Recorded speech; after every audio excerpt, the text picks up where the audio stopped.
हर हर महादेव। मित्रों, आज हम आप सभी को एक अत्यंत ही ज्ञानवर्धक कहानी सुनाने जा रहे हैं, जिसे सुनने के बाद आप सभी को यह पता चल जाएगा कि मनुष्य अपने स्वार्थ के लिए कब अपनों को धोखा देता है। मित्रों, एक बार भगवान शिव और माता पार्वती कैलाश में विराजमान थे। उनके दिव्य रूपी शरीर की आभा से चारों दिशाएं प्रकाशित हो रही थीं। उसी समय माता पार्वती व्याकुल मन से भगवान शिव से प्रणाम करके बैठ जाती हैं। माता पार्वती को व्याकुल देख भगवान शिव ने पूछा, हे देवी, क्या बात है? आप इतना चिंतित क्यों हैं? तभी माता पार्वती ने भगवान शिव से कहा, हे प्रभु, मैंने आज एक विचित्र दृश्य देखा, जिसे देखने के बाद मेरा मन व्याकुल हो उठा। हे प्रभु, जैसा कि आप जानते हैं, यह संसार तो प्रेम, विश्वास और कर्तव्य से चलता है, फिर भी मनुष्य अपने स्वार्थ के लिए अपनों को ही धोखा दे रहा है। क्यों? वह रिश्तों की पवित्रता को त्याग रहा है। लोभ और मोह में आकर वह अपनों को धोखा दे रहा है। मित्रों, इतना कहकर माता पार्वती शांत हो गई।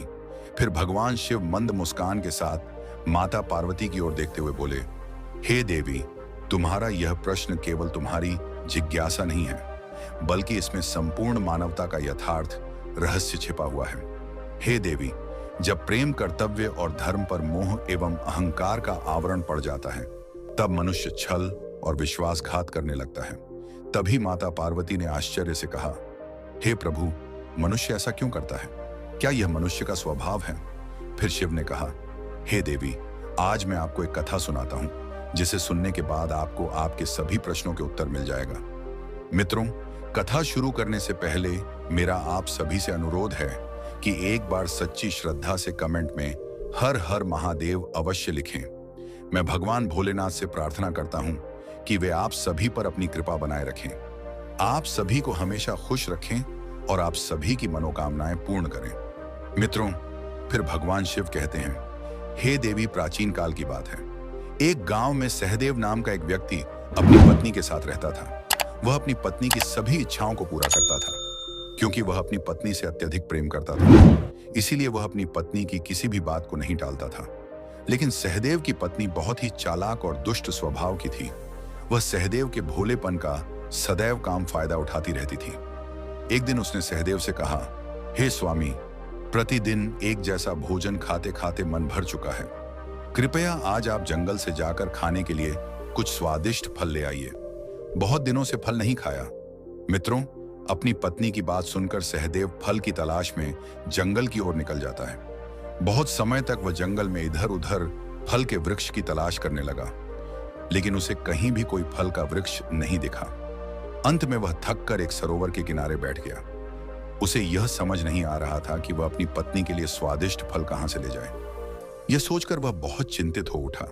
तभी उस सरोवर के पास एक माली पानी पीने के लिए आया। पानी पीकर माली वहां से जाने लगा। तभी उसकी नजर सरोवर किनारे उदास बैठे सहदेव पर पड़ी। उसने पास जाकर सहदेव से पूछा, हे विप्रवर, क्या बात है? आप इतना उदास क्यों बैठे हैं? उस माली के पूछने पर सहदेव ने सारी बात माली को बताई। सहदेव की बात सुनकर माली ने कहा, आप मेरे साथ चलिए, मैं आपको अपने बगीचे से फल तोड़कर देता हूं। फिर वह माली सहदेव को अपने साथ बगीचे में ले गया और उसे फल तोड़कर दे दिया। मित्रों, फल पाकर सहदेव बहुत प्रसन्न हुआ और उसने माली का आभार प्रकट करते हुए कहा, भाई, मैं आपका यह एहसान हमेशा याद रखूंगा। इतना कहकर सहदेव फल लेकर अपने घर की ओर चल देता है। जब वह घर पहुंचा तो उसने देखा कि उसकी पत्नी किसी पराये पुरुष के साथ बात कर रही थी और जोर जोर से ठहाके मारकर हंस रही थी। सहदेव छुपकर यह सब देख रहा था।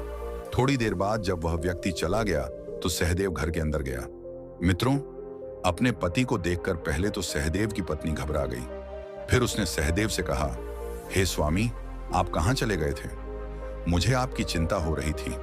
मित्रों, सहदेव यह दृश्य देखने के बाद बहुत उदास हो गया, किंतु उसकी पत्नी को इससे कोई फर्क नहीं पड़ा, बल्कि वह तो फलों को देखकर एकदम से खुश हो जाती है और सहदेव से फल लेकर खाने लगी। सारे फल खाने के बाद उसकी पत्नी ने कहा, स्वामी, इतने स्वादिष्ट फल खाकर मेरी तो इच्छा तृप्त हो गई। मेरी इच्छा है कि आप कल भी ऐसे ही स्वादिष्ट फल लेकर मेरे लिए आइए।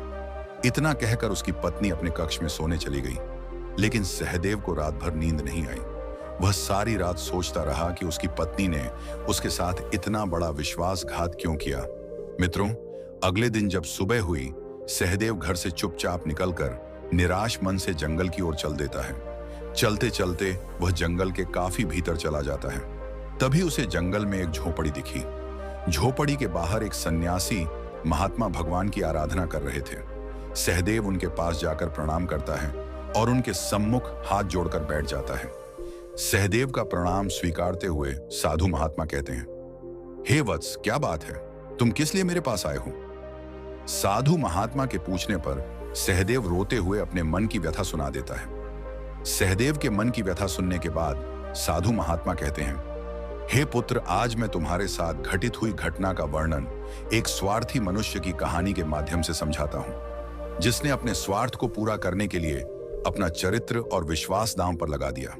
हे पुत्र, इस कथा को सुनने के बाद तुम्हें यह समझ में आ जाएगा कि आखिर मनुष्य अपनों को धोखा क्यों देता है, उनके साथ छल और विश्वासघात क्यों करता है। मित्रों, साधु महात्मा कथा सुनाते हुए कहते हैं, हे वत्स, बहुत समय पहले की बात है। क्षिप्रा नदी के किनारे एक राज्य था। उस राज्य में देवर्धन नाम का एक राजा शासन करता था। वह बहुत ही दयावान और करुणाप्रिय था। राजा देवर्धन की 2 रानियां थीं, जिनका नाम कमला और उर्मिला था। राजा अपनी रानियों से बहुत प्रेम करता था। एक दिन राजा की बड़ी रानी ने एक पुत्र को जन्म दिया। इस खुशी में राजा ने अपने दरबार में नृत्य समारोह का आयोजन किया और इस नृत्य सम्मेलन में राज्य की प्रसिद्ध नृत्यिकाओं ने भाग लिया। तभी राजा देवर्धन की नजर एक सुंदर नृत्यिका पर पड़ती है, जिसका नृत्य देखकर राजा उस पर मोहित हो जाता है और उससे विवाह करने का मन बना लेता है और अपने मंत्री से कहकर अपने विवाह का प्रस्ताव उस नृत्यिका के सामने पेश करवाता है। लेकिन वह नृत्यिका इस प्रस्ताव को सुनकर आश्चर्यचकित हो जाती है। वह उस मंत्री से कहती है, हे महामंत्री जी, मुझे इस विषय में विचार करने के लिए कुछ वक्त दीजिए, मैं सोचकर बताती हूँ। थोड़े समय के बाद वह नृत्यिका महामंत्री के प्रस्ताव को स्वीकार कर लेती है और राजा देवर्धन से विवाह के लिए तैयार हो जाती है और राजा से उस नृत्यिका का विवाह हो जाता है। इस तरह से अब राजा की 3 रानियां हो जाती हैं। कुछ सालों के बाद छोटी वाली रानी से 2 पुत्र होते हैं। इस तरह बड़ी वाली रानी के 1 पुत्र और सबसे छोटी रानी के 2 पुत्र थे।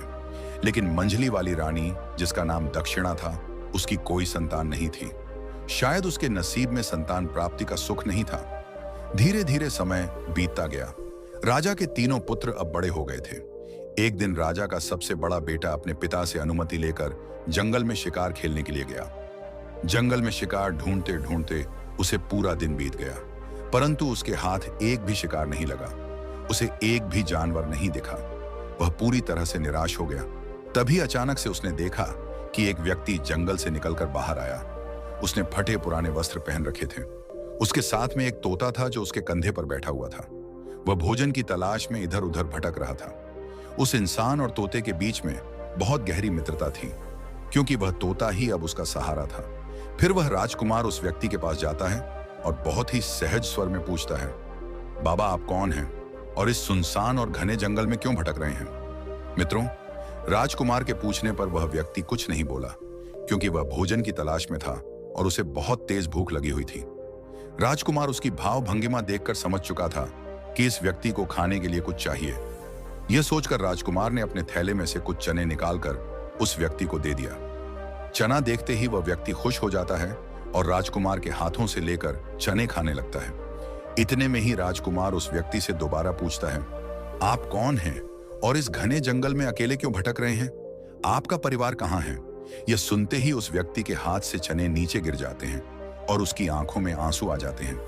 वह जोर जोर से रोने लगता है। यह सब देखकर राजकुमार हैरान हो जाता है और उस व्यक्ति से पूछता है, आप रो क्यों रहे हैं? तब उस व्यक्ति के कंधे पर जो तोता बैठा हुआ था वह कहता है, हे राजकुमार, मेरे मालिक अपने बेटे के कारण इस स्थिति में जंगल में भटक रहे हैं। फिर राजकुमार पूछता है, ऐसा क्या हुआ इनके साथ? तब तोता कहता है, हे राजकुमार, उत्तर दिशा में यहां से 4 मील की दूरी पर एक राज्य है। उस राज्य में एक राजा राज्य करता है जिसकी एक सुंदर बेटी है। राजा अपनी बेटी की शादी करना चाहता है, लेकिन उसकी एक शर्त है कि वह उस इंसान से शादी करेगी जो उसके एक प्रश्न का उत्तर दे सके। जो भी व्यक्ति शादी की इच्छा लेकर उसके पास में जाता है वह उससे एक सवाल पूछती है और जो व्यक्ति उसके सवाल का उत्तर दे देगा वह उससे विवाह कर लेगी। लेकिन यदि उस व्यक्ति ने सवाल का सही उत्तर नहीं दिया तो वह उसका सिर कटवा देती है। आगे वह तोता राजकुमार से कहता है, हे राजकुमार, उस राजकुमारी से विवाह की इच्छा लेकर इनका भी बेटा गया था जो उस राजकुमारी द्वारा मारा गया। यह दुख मेरे मालिक बर्दाश्त नहीं कर पाए और अपना मानसिक संतुलन खो बैठे। इसी वजह से इनका राज्य भी अब उस स्त्री के कब्जे में है। फिर वह व्यक्ति जंगल के अंदर दोबारा से चला जाता है। यह सारी बात सुनकर राजकुमार के मन में उस राजकुमारी वाली बात बैठ जाती है और वह राजमहल की ओर वापस लौट आता है। किंतु रास्ते में राजकुमार उसी राजकुमारी के बारे में सोच रहा था। महल में आते ही राजकुमार अपने कक्ष में चला गया और सुबह होते ही चुपचाप उठकर शीघ्रता से अपने घोड़े पर सवार होता है और उस राजकुमारी के राज्य की तरफ चल देता है। तभी राजा देवर्धन आ जाते हैं और राजकुमार से पूछते हैं, बेटा सुबह सुबह तुम कहां जा रहे हो? मित्रों, अपने पिता के पूछने पर राजकुमार कहता है, पिताश्री, हमारे पड़ोसी राज्य में एक राजकुमारी रहती है और वह विवाह करना चाहती है, परंतु उस राजकुमारी का यह कहना है कि उसका कोई प्रश्न है और जो कोई उसके प्रश्न का उत्तर दे देगा वह उसके साथ विवाह कर लेगी और जो नहीं दे पाता उसका वह सिर कटवा देती है। उसे पाने की अभिलाषा में बहुत से लोग मारे गए हैं और कई राज्यों को उस राजकुमारी ने अपने अधीन कर रखा है। राजकुमार की बातें सुनकर राजा देवर्धन ने राजकुमार को उस राज्य में जाने से मना किया, लेकिन राजकुमार ने अपने पिता की बात नहीं मानी और राजकुमारी के महल की ओर निकल जाता है। थोड़ी देर बाद वह पड़ोसी राज्य की राजधानी में जा पहुंचता है और राजकुमारी के सामने विवाह का प्रस्ताव रखता है। तभी राजकुमारी कहती है, हे राजकुमार, मैं आपसे विवाह करने के लिए तैयार हूं, परंतु आपको मेरे एक प्रश्न का उत्तर देना पड़ेगा, तभी मैं आपसे विवाह कर पाऊंगी, और अगर आप मेरे प्रश्न का उत्तर नहीं दे पाए तो आपका सिर कटवा दिया जाएगा। राजकुमार ने इस शर्त को स्वीकार कर लिया और बोला, राजकुमारी, पूछिए आपका क्या प्रश्न है? मैं आपके प्रश्न का उत्तर देने के लिए तैयार हूं। फिर राजकुमारी अपना प्रश्न पूछती है। मित्रों, जब राजकुमारी ने प्रश्न पूछा तो वह राजकुमार देखता रह गया। उसे उस प्रश्न का उत्तर नहीं पता था। जब उसने राजकुमारी के प्रश्न का उत्तर नहीं दिया तो राजकुमारी ने उस राजकुमार को बंदी बना लिया और उसका सिर कटवा दिया। इधर राजमहल में सब राजकुमार के वापस आने का इंतजार कर रहे थे, किंतु जब राजकुमार घर लौटकर नहीं आया तो मंझले राजकुमार ने विचार किया कि वह उस राज्य में जाएगा और अपने भाई का पता लगाएगा। अपने माता पिता से आज्ञा लेकर राजकुमार उस राजकुमारी के राज्य में जा पहुंचता है, किंतु वह राजकुमार जैसे ही राजकुमारी को देखता है वह उस पर मोहित हो जाता है और मन ही मन उससे विवाह करने का निश्चय करने लगता है और राजकुमारी से कहता है, हे राजकुमारी, आप बहुत सुंदर हैं, मैं आपसे विवाह करना चाहता हूं। फिर वह राजकुमारी कहती है, मैं आपसे विवाह तो कर लूंगी, लेकिन मेरा एक प्रश्न है, पहले आपको उस प्रश्न का उत्तर देना पड़ेगा। राजकुमारी की बात सुनकर मंझला राजकुमार कहता है, ठीक है, आप अपना प्रश्न पूछो, मैं आपके प्रश्न का उत्तर अवश्य दूंगा। फिर राजकुमारी ने अपना प्रश्न पूछा, लेकिन मंझला राजकुमार भी उसके प्रश्न का उत्तर नहीं दे पाता है और उसका भी हाल उसके बड़े भाई के जैसा होता है।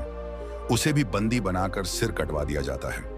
मित्रों, इसी प्रकार उस राजकुमारी को पाने की अभिलाषा में वे दोनों राजकुमार अपनी जान गंवा देते हैं। जब यह बात सबसे छोटे राजकुमार को पता चली तो उसे बहुत क्रोध आ जाता है और वह राजकुमारी से अपने भाइयों का बदला लेने के लिए क्रोधित होकर अपने घोड़े पर सवार होता है और हवा से भी तेज गति से अपने घोड़े को दौड़ाते हुए उस राज्य की ओर बढ़ने लगता है।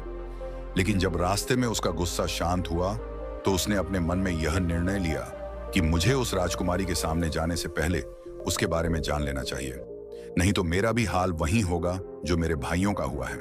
यह सोचकर छोटा राजकुमार महल से कुछ दूरी पर एक बगीचा था, उस बगीचे में जाकर रुक जाता है और राजकुमारी के आने की प्रतीक्षा करने लगता है। राजकुमारी उस बगीचे में टहलने के लिए प्रतिदिन आया करती थी। उस बगीचे के बीचों बीच एक सरोवर था। मित्रों, राजकुमार ने अपने राजसी वस्त्रों को उतारकर एक साधारण इंसान की वेशभूषा में सरोवर के किनारे जाकर खड़ा हो गया था। कुछ समय बाद राजकुमारी अपनी कुछ सहेलियों और दासियों के साथ उस बगीचे में टहलने के लिए आई।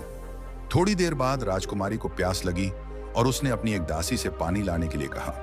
राजकुमारी के आदेशानुसार वह दासी पानी लाने के लिए उसी सरोवर के पास जाती है जिस सरोवर पर वह राजकुमार साधारण इंसान के रूप में पहले से ही खड़ा था। जब राजकुमारी की दासी ने राजकुमार को देखा तो वह उसके रूप को देखकर उस पर मोहित हो गई और जल्दी से पानी लाकर राजकुमारी को दे दिया और फिर तुरंत लौटकर उसी सरोवर के पास चली गई। वहां जाकर उसने राजकुमार यानी कि उस साधारण से नवयुवक से कहा, आप कौन हो? यहाँ क्या कर रहे हो? मैं आपको देखते ही आपके रूप पर मोहित हो गई हूँ। मैं आपसे विवाह करना चाहती हूँ। उस दासी की बात सुनकर राजकुमार ने पूछा, आप कौन हो? फिर वह लड़की जवाब देते हुए कहती है, मैं राजकुमारी की दासी निर्मला हूँ। मित्रों, राजकुमार थोड़ी देर उस दासी के साथ बैठकर बात करता है और फिर उसके साथ उसके घर चला जाता है। निर्मला राजकुमार का अच्छे से स्वागत करती है और उसके बाद भोजन करवाती है। फिर राजकुमार से कहती हैं, आप क्या सोच रहे हो? आप विश्वास करिए, मैं आपको कभी धोखा नहीं दूंगी। मैं आपसे अत्यधिक प्रेम करने लगी हूं। जब यह बात उस राजकुमार ने सुनी तो वह राजकुमार दुखी हो जाता है और अपने आने का कारण उसे बता देता है और कहता है, यह जो तुम्हारी राजकुमारी है, इसने मेरे 2 भाइयों का सिर कटवा दिए हैं और मैं अपने उन्हीं भाइयों का बदला लेने के लिए तुम्हारे राज्य में आया हूं। मैं यह जानना चाहता हूं कि यह राजकुमारी कौन सा सवाल पूछती है। तब वह दासी निर्मला कहती है, वह प्रश्न मैं आपको बता दूंगी, लेकिन पहले आप हमें वचन दीजिए कि आप मेरे साथ विवाह करेंगे। राजकुमार उस दासी की बात मान लेता है। इस तरह निर्मला ने एक तरफ तो राजकुमार से शादी करने का वादा करवा लिया, वहीं दूसरी ओर उसे यह डर भी लग रहा था कि अगर राजकुमार महल में गए और वहां से वापस नहीं आए तो मेरा क्या होगा। राजकुमार समझ गया दासी क्या सोच रही है। राजकुमार ने उसे सांत्वना देते हुए कहा, आप बिल्कुल भी चिंता ना कीजिए, मैं वापस आकर आपके साथ विवाह अवश्य करूंगा, लेकिन पहले मुझे राजकुमारी से अपने भाइयों का बदला लेना है। जब राजकुमार ने निर्मला से इतना कहा तो निर्मला को राजकुमार के ऊपर विश्वास हो गया। फिर निर्मला ने राजकुमार को उस राजकुमारी के बारे में बताना शुरू किया और कहा, हे राजकुमार, वह राजकुमारी प्रत्येक व्यक्ति से एक ही प्रश्न पूछती है कि गुलसरोवर की क्या कहानी है। तब राजकुमार ने निर्मला से कहा, अगर आपको प्रश्न पता है तो इसका उत्तर भी अवश्य पता होगा, आप हमें इसका उत्तर सुना दीजिए। लेकिन निर्मला तुरंत हाथ जोड़कर बोली, हे राजकुमार, अगर मुझे उत्तर के बारे में पता होता तो मैं आपको इसके बारे में जरूर बताती। फिर निर्मला राजकुमार से कहती है, इस प्रश्न का उत्तर एक नवयुवक को पता है। वह इस राज्य के दक्षिण पूर्व के जंगलों में रहता है। सिर्फ उसी को यह गुलसरोवर वाली कहानी पता है और उसने ही राजकुमारी को यह सलाह दी है कि अगर तुमसे कोई शादी करना चाहे तो तुम उससे गुलसरोवर की कहानी के बारे में पूछना। हालांकि राजकुमारी को भी इस कहानी के बारे में कुछ नहीं पता, फिर भी राजकुमारी यह प्रश्न पूछा करती है क्योंकि राजकुमारी उस लड़के से प्रेम करती है।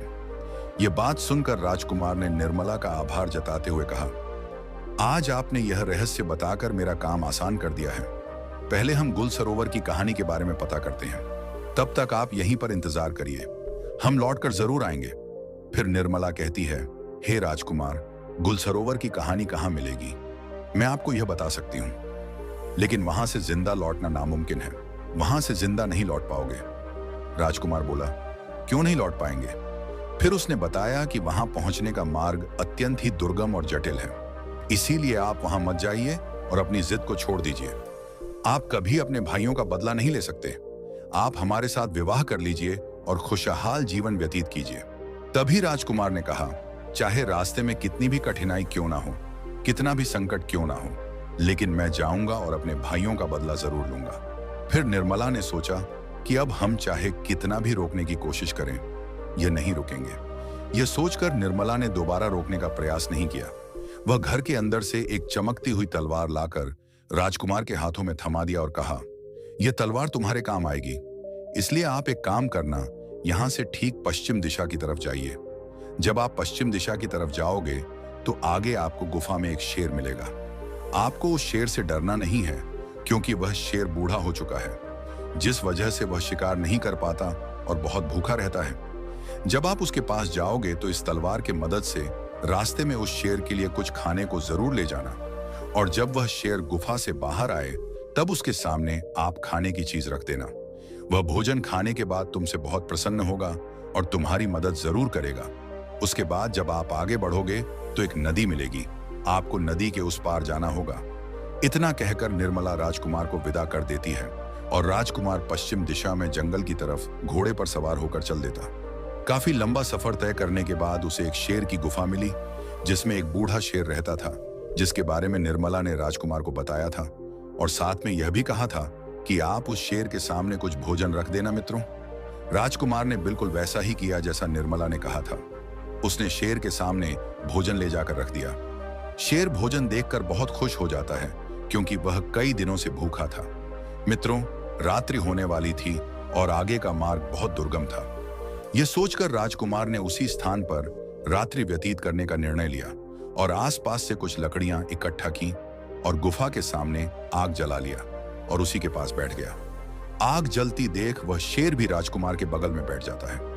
राजकुमार उस शेर को सहलाने लगता है और कुछ समय बाद राजकुमार को नींद आ जाती है और वह वहीं पर सो जाता है। फिर अगले दिन सुबह होते ही राजकुमार उस शेर के साथ जंगल में पश्चिम दिशा की तरफ बढ़ने लगता है। चलते चलते जंगल में राजकुमार को आगे कई मुसीबतें आती हैं। कई तरह के जानवर राजकुमार के सामने आते हैं, लेकिन उस बूढ़े शेर की दहाड़ से सभी जानवर डर के भाग जाते हैं। इस तरह राजकुमार उस बूढ़े शेर के साथ चलते चलते जंगल के दूसरे छोर पर एक नदी के किनारे पहुंच जाता है। फिर वह उस सींग से विदा लेता है और नदी को तैरकर पार कर जाता है। मित्रों, नदी के उस पार राजकुमार एक नगर में पहुंच जाता है और नगर में जाकर वह गुल सरोवर की कहानी की तलाश में इधर उधर भटकने लगता है। कई दिनों तक भटकने के बाद वह एक राज्य में जा पहुंचा। उस राज्य का नाम वीरपुर था और वहां के राजा का नाम सरोवर था। उस राज्य में पहुंचने के बाद राजकुमार देखता है कि सरोवर नाम के राजा के राज्य में नृत्य कला होती थी और वहां पर बहुत से लोग आया करते थे। राजकुमार ने इस अवसर का फायदा उठाया और उन्हीं लोगों के बीच में जाकर बैठ गया और कई दिनों तक राजकुमार उस राजा के राज दरबार में अपनी पहचान छुपा कर गया। परंतु एक दिन राजा सरोवर की नजर उस पर पड़ गई, किंतु राजा सरोवर ने राजकुमार को कुछ नहीं कहा। वह समारोह समाप्त होने की प्रतीक्षा करने लगे। कुछ समय बाद जब समारोह समाप्त हुआ तो राजा सरोवर ने राजकुमार को अपने पास बुलाया और उससे पूछा, तुम कौन? इस राज्य के तो नहीं लगते हो, इससे पहले कभी यहां दिखाई भी नहीं दिए। तुम किस इच्छा पूर्ति के लिए इस राज्य में आए हो? सच बताओ, अन्यथा मैं तुम्हें बंदी बनाकर कारागार में डलवा दूंगा। मित्रों, राजकुमार को तो गुल और सरोवर की कहानी पता करनी थी और उसे अच्छी तरीके से पता था कि इस कहानी के बारे में सरोवर नाम उनके राजा को जरूर पता होगा। इसीलिए राजकुमार ने राजा सरोवर के पूछने पर बहुत ही शांत भाव से कहा, हे महाराज, मैं आपके प्रश्न का जवाब देने से पहले आपको कुछ संगीत सुनाना चाहता हूं। यह सुनकर राजा सरोवर ने संगीत गाने की अनुमति दे दी क्योंकि वह एक संगीत प्रेमी राजा था। मित्रों, अनुमति पाकर राजकुमार संगीत गाने लगता है। उस राजकुमार ने इतना सुंदर संगीत सुनाया कि पूरी सभा संगीत सुनकर प्रसन्न हो गई और उठकर खड़ी हो गई। राजा सरोवर भी संगीत सुनकर बहुत प्रसन्न हुए और प्रसन्नता से बोले, हे बालक, हम तुम्हारे इस संगीत को सुनकर बहुत प्रसन्न हुए। तुमने यह संगीत सुनाकर मेरा हृदय जीत लिया। मांगो, तुम्हें क्या चाहिए? जो मांगोगे हम आपको वह जरूर देंगे। यह हमारा वचन है। राजा की यह बात सुनकर राजकुमार कहने लगा, हे महाराज, मुझे धन दौलत और राजपाट का कोई लोभ नहीं है। मुझे केवल आप गुल और सरोवर की कहानी बता दीजिए। इतना सुनकर उस सरोवर नाम के राजा को पसीना आ गया, जो सरोवर नाम का राजा था। उसने कहा, तुमने यह क्या मांग लिया? तुम मुझसे मेरा पूरा साम्राज्य मांग लेते, वह भी मैं तुम्हें दे देता, लेकिन तुमने मुझसे यह कैसा सवाल पूछ लिया, इसकी कहानी मैं जानता हूं, लेकिन मैं वह तुम्हें बता नहीं सकता। तभी राजकुमार ने कहा, महाराज, कुछ समय पहले आपने ही तो यह कहा था कि आप जो मांगोगे हम आपको वह दे देंगे। अब आप अपने वचन को तोड़ रहे हैं। यह एक राजा को शोभा नहीं देता। मुझे आपसे और कुछ नहीं चाहिए, इसलिए आप केवल मुझे गुल सरोवर की कहानी सुना दीजिए। आखिर इस कहानी का रहस्य क्या है? मित्रों, राजा सरोवर अपने ही दिए वचन में फंस जाते हैं। फिर वह राजकुमार से कहते हैं, हे बालक, अगर तुम्हारी यही इच्छा है कि मैं तुम्हें सरोवर की कहानी सुनाऊं तो ठीक है, लेकिन मेरी भी एक शर्त है कि कहानी खत्म होने के तुरंत बाद हम तुम्हारा सिर कटवा देंगे।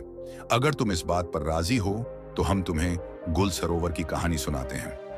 राजकुमार ने राजा सरोवर की यह शर्त स्वीकार कर ली।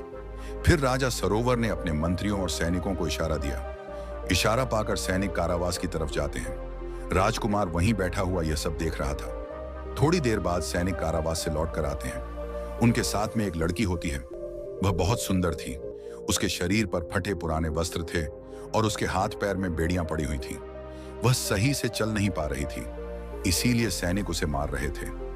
ऐसा हृदय विदारक दृश्य देखकर राजकुमार आश्चर्यचकित हो उठा और उसने कहा, हे महाराज, ये सैनिक उस असहाय लड़की को क्यों मार रहे हैं और उसके हाथ पैर में बेड़ियां क्यों पड़ी हैं? फिर सैनिक उस लड़की को लाकर के राजा के सम्मुख खड़ा कर देते हैं। मित्रों, राजा सरोवर ने राजकुमार से कहा, हे बालक, तुम गुलरोवर की कहानी सुनना चाहते हो ना? तो सुनो। मेरा ही नाम सरोवर है और यह जो लड़की है इसका नाम गुल है।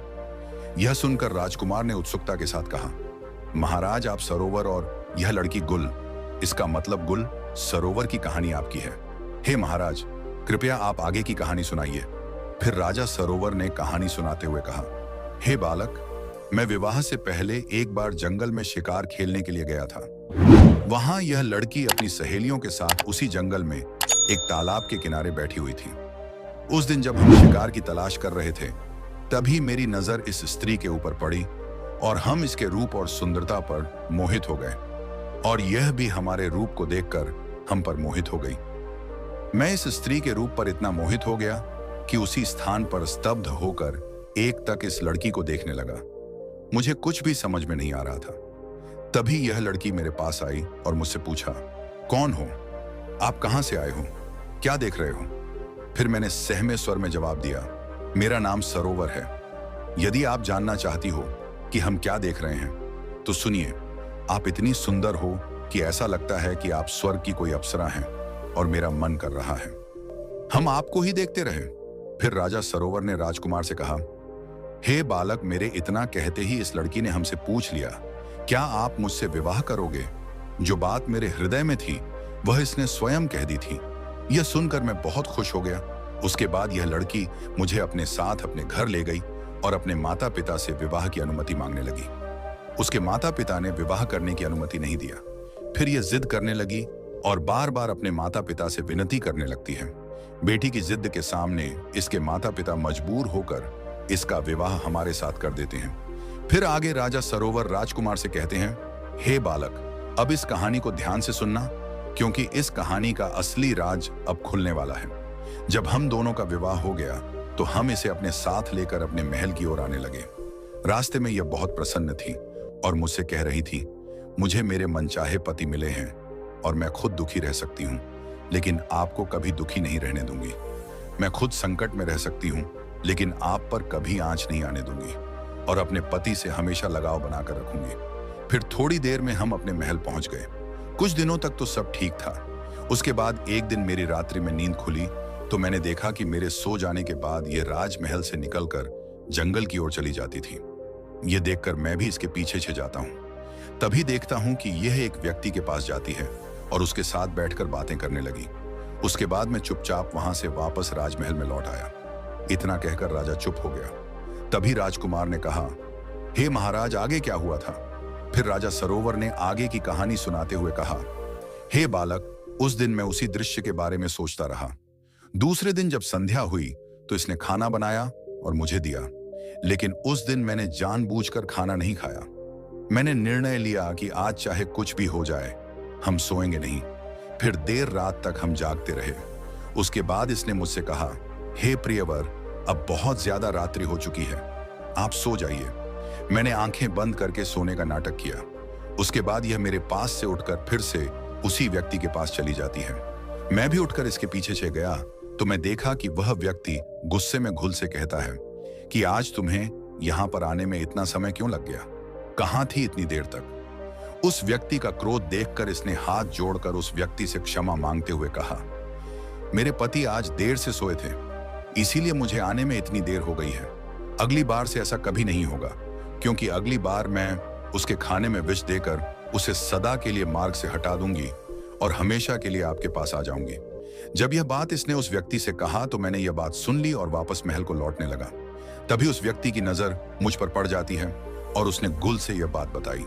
तभी इसने मुझे देख लिया और जोर से चिल्लाते हुए कहा, यह तो मेरे पति हैं, आप इन्हें मार डालिए, अन्यथा अनर्थ हो जाएगा। इतना कहते ही वह व्यक्ति मेरी तरफ आक्रमण करने के लिए बढ़ा। तभी मैंने म्यान से तलवार खींची। तलवार देखकर वह व्यक्ति डर गया और वहां से भाग गया। फिर मैंने इसे बंदी बना लिया और यहां ले आया। तभी राजकुमार ने उत्सुकता से पूछा, लेकिन महाराज, उस आदमी का क्या हुआ जो गुल के साथ था? मित्रों, राजकुमार के पूछने पर राजा सरोवर ने कहा, हे बालक, वह व्यक्ति वहां से भागकर नदी के उस पार चंदा नाम की राजकुमारी के राज्य में जाकर छिप गया है। यह कहानी सुनकर राजकुमार को पूरी बात समझ में आ गई। फिर राजा सरोवर कहते हैं, हे बालक, यह थी गुल और सरोवर की कहानी। अब मैंने अपने वादे के अनुसार तुम्हें पूरी कहानी सुना दी। अब तुम्हें शर्त के अनुसार अपना सिर कटवाना होगा। राजा की यह बात सुनकर राजकुमार ने कहा, हे महाराज, आप मेरा सिर काट लीजिए, लेकिन उससे पहले मुझे यह बता दीजिए कि उस राजकुमारी ने उस व्यक्ति को अपने राज्य में क्यों छिपने दिया। जब राजकुमार ने यह पूछा तो राजा सरोवर राजकुमार के इस प्रश्न का उत्तर ना दे सका और वह अपने ही दिए हुए वचनों में फंस गया। और इस सवाल का जवाब नहीं दे पाने के कारण राजा सरोवर ने राजकुमार को छोड़ दिया और कहा, हे बालक, तुम दोबारा इस राज्य में कभी नजर मत आना। फिर राजकुमार राजा सरोवर से विदा लेकर उस राजकुमारी के महल की ओर चल देता है। कुछ दिनों के बाद वह राजकुमारी के महल में पहुंच जाता है और राजकुमारी के सम्मुख जाकर उसके सामने विवाह का प्रस्ताव रखता है। तभी राजकुमारी कहती है, आपको मुझसे विवाह करने के लिए पहले मेरे एक प्रश्न का जवाब देना पड़ेगा, तभी मैं आपसे विवाह करूंगी, और अगर आप जवाब नहीं दे पाए हैं तो मैं आपका सिर कटवा दूंगी। मित्रों, राजकुमार को तो पहले से ही पता था कि राजकुमारी क्या प्रश्न करने वाली है, इसीलिए राजकुमार ने शर्त स्वीकार कर ली और कहा, पूछो राजकुमारी, तुम्हारा क्या प्रश्न है? मैं तुम्हारे प्रश्न का उत्तर देने के लिए तैयार हूं, लेकिन तुम शायद मेरा उत्तर सुनने के बाद अपने क्रोध पर काबू नहीं कर पाओगे।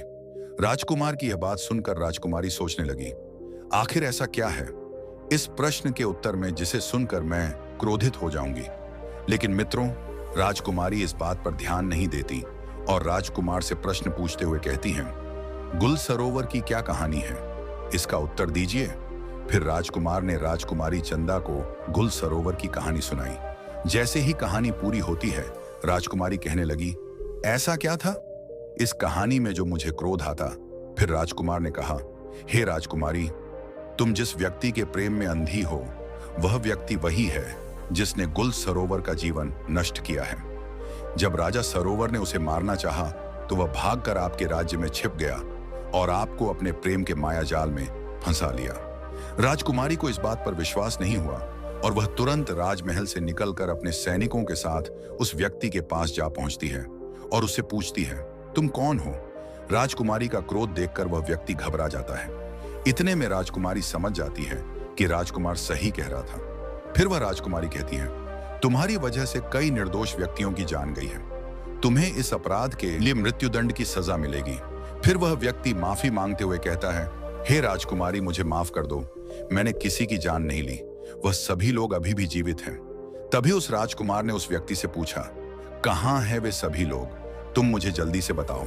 फिर वह व्यक्ति राजकुमारी और राजकुमार को एक ऐसी जगह पर लेकर जाता है जहां पर उसने सभी लोगों को कैद करके रखा था। राजकुमार सभी लोगों को वहां से आजाद कराता है और अपने दोनों बड़े भाइयों से मिलता है। उसके बाद राजकुमार उस दुष्ट व्यक्ति को बंदी बना लेता है और कारागार में डलवा देता है। फिर राजकुमार वहां से सीधा उस दासी के पास जाता है और कहता है, आपका बहुत बहुत धन्यवाद, आज आपके वजह से मैं अपने भाइयों से मिल पाया। जहां मुझे लग रहा था कि मेरे दोनों बड़े भाई कब के मर चुके हैं, लेकिन तुम्हारी वजह से आज मैं बहुत प्रसन्न हूं। फिर उस राजकुमार ने अपने किए हुए वादे को पूरा किया और निर्मला से विवाह किया और उसे लेकर अपने राज्य में आ गया। मित्रों, आगे वह सन्यासी महात्मा सहदेव से कहते हैं, हे पुत्र, इस कहानी को सुनने के बाद तुम्हें पता चल गया होगा कि जीवन में कभी भी किसी इंसान को दूसरे व्यक्ति पर अंधा विश्वास नहीं करना चाहिए, जब तक कि आपको उस दूसरे इंसान के बारे में पूरी तरह से पता ना हो, क्योंकि अधिकांश मनुष्यों के अंदर खुद के लिए स्वार्थ छुपा होता है और जिसे पूरा करने के लिए वह किसी भी हद तक जा सकता है। फिर सन्यासी महात्मा ने एक दीपक प्रज्वलित करते हुए सहदेव से कहा, हे वत्स, इस जलती हुई लौ को ध्यान से देखो, ये जल रही है और प्रकाश दे रही है, परंतु यदि कोई इसे बुझाने का प्रयास करता है तो यह बुझ जाती है, और यदि इसे दोबारा प्रज्वलित किया जाए तो यह फिर से प्रकाश देने लगती है। हे वत्स, यही जीवन का सत्य है। कोई भी विश्वासघात तुम्हारे अस्तित्व को समाप्त नहीं कर सकता जब तक कि तुम स्वयं उस अग्नि को बुझने ना दो। मित्रों, सन्यासी महात्मा ने सहदेव से आगे कहा, हे वत्स, जो व्यक्ति तुम्हें छलता है वह केवल अपने स्वभाव के अनुरूप कार्य कर रहा है। तुम उसे दोष दे सकते हो, उसे घृणा कर सकते हो, लेकिन क्या यह तुम्हारे भीतर के अंधकार को मिटा सकेगा? नहीं, यह तुम्हें और अधिक पीड़ा देगा। ये सुनकर सहदेव की आंखें नम हो गईं और उसने कहा, हे मुनिवर, जब अपना ही कोई विश्वासघात करता है तो हृदय टूट जाता है। सहदेव की बात सुनकर सन्यासी महात्मा गंभीर स्वर में बोले, हे वत्स, विश्वासघात अकारण नहीं होता। यह मनुष्य के अंदर मोह, आशा और अज्ञान को मिटाने के लिए होता है। जब तुम किसी पर अत्यधिक निर्भर हो जाते हो तो तुम संसार को स्थायी मान लेते हो, तभी तुम्हारे साथ विश्वासघात होता है। इसीलिए मनुष्य को कभी किसी पर अत्यधिक निर्भर नहीं रहना चाहिए। फिर सहदेव ने साधु महात्मा को प्रणाम किया और कहा, हे मुनिवर, आज आपने मुझे यह कहानी सुनाकर और इतना अनमोल ज्ञान देकर मुझ पर बहुत बड़ा उपकार किया है। मैं आपका सदैव आभारी रहूंगा। फिर सहदेव साधु महात्मा को प्रणाम करके अपने घर चला जाता है। फिर भगवान शिव कहते हैं, हे देवी पार्वती, इस कथा से आपको आपके सभी प्रश्नों के उत्तर मिल गए होंगे। भगवान शिव कहते हैं, हे देवी, इस संसार में प्रत्येक मनुष्य को उसके कर्मों का फल अवश्य भोगना पड़ता है। कर्मों से कोई नहीं बच सकता है। मित्रों, आज की यह वीडियो आपको पसंद आई हो तो हमारे चैनल को सब्सक्राइब अवश्य करें। मिलते हैं अगली वीडियो में। आप अपना ख्याल रखें।